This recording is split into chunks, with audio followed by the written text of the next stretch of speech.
Historically, activists in Riverside County have taken significant action to affect social, economic, and political change.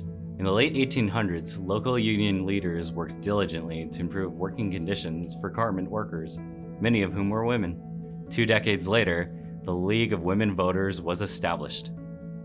What is the mission of the League of Women Voters? To empower voters with the information they need to make their best informed choices on election day, and also to defend democracy, to advocate for policies that best represent the will of the people. The League of Women Voters was created by the suffragists just 6 months before women secured the right to vote. Suffragette organizations in Riverside and San Bernardino counties were instrumental in obtaining the right to vote for California women in 1911, 9 years earlier than the ratification of the 19th Amendment.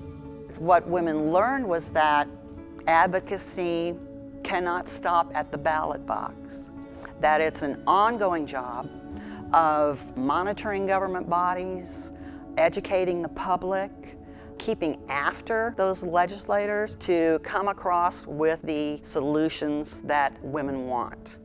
Supporting the right to vote in local and national elections is one of the League of Women Voters' main principles. It remains the most fundamental way residents can flex their civic muscle. What would you say to those who don't vote?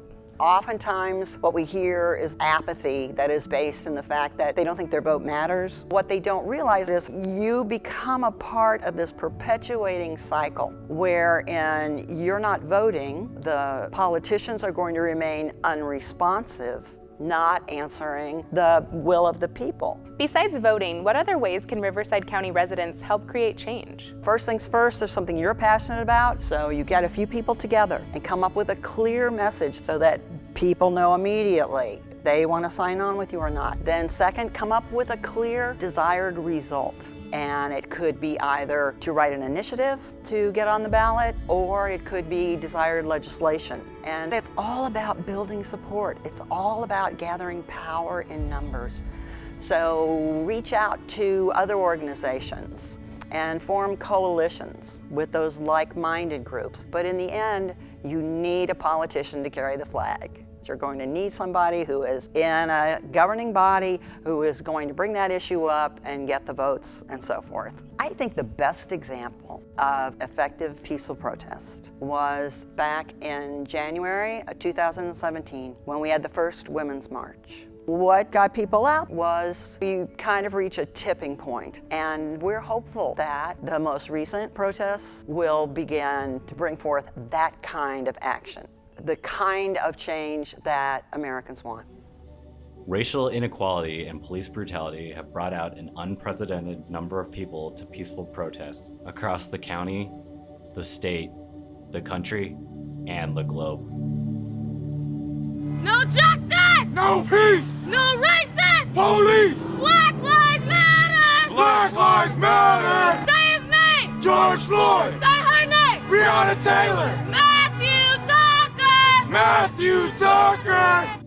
One of the first Black Lives Matter protests in Temecula was organized by local high school students. Some local leaders and activists quickly came to lend a hand. To create change, I believe that peaceful protesting is the only way to get your voice actually heard, because you can go from Black Lives Matter, we protest police brutality, to a transgender issue where it's more about not being accepted for who you really are. What made us get involved is the fact that we all knew that the system was corrupted and we also wanted to make change. At the height of the local protests, these young organizers were able to facilitate the largest march in Temecula history. So even if I'm only making a little bit of a difference, it's the part that I can do. I can vote and I can protest and I can write my congressman. So this is what I can do as a citizen. I've been wanting to see the power come back to the people.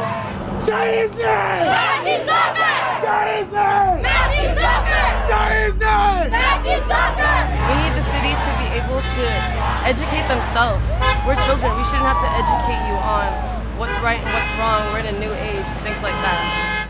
Learning how to protect voting and civil rights for all people, as well as opposing those who stand in the way of these rights, is our duty as American citizens. Participating in shaping policy is how to start creating the world we want.